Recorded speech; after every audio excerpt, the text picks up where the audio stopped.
Hello everyone. In this video we are going to discuss a very important type of problems on nomenclature. Let's go to the first problem of this kind. In this particular question what we have been asked is to find out which among the following is the correct IUPAC name of the structure given here. So let us see what are the various steps to figure out the correct answer to this particular problem. In order to find out the IUPAC name, we need to identify certain important components, and those are the main parent chain, the principal functional group and substituents and its position. The parent chain is important because it determines the number of carbon atoms or the middle portion of the name. The principal functional group is important because it determines your suffix or the root name of your IUPAC name. And thirdly, substituents are important because these substituents and its position will act as your prefix. Now let's quickly look at the structure here.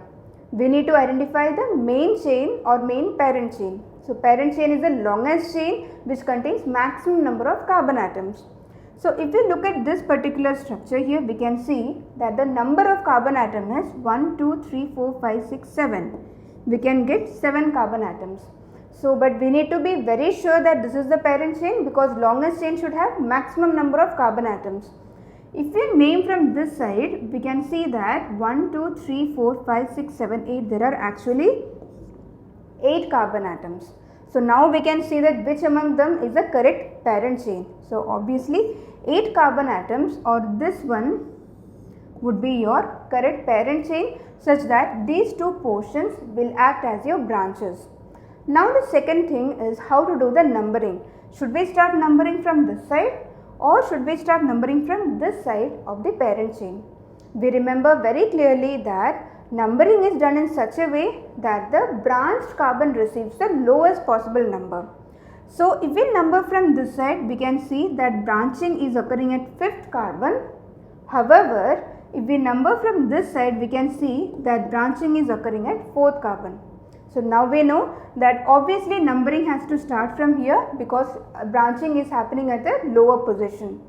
Based on this, we can quickly have a look here that the structure would look something like this, where numbering has been going this way and there are no functional groups involved to determine the suffix.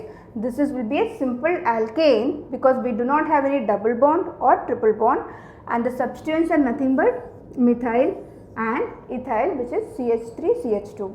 So now based on these things, it is very easy to identify the correct IUPAC name, and that would be 4-ethyl 4-methyl octane.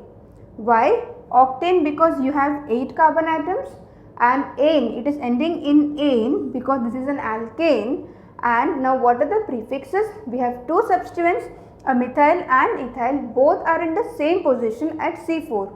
So when both the substituents are in same position, which one will give priority? That will be based on their alphabetical precedence. So since ethyl precedes methyl alphabetically, the correct IUPAC name would be 4-ethyl 4-methyl octane. I hope this is very clear.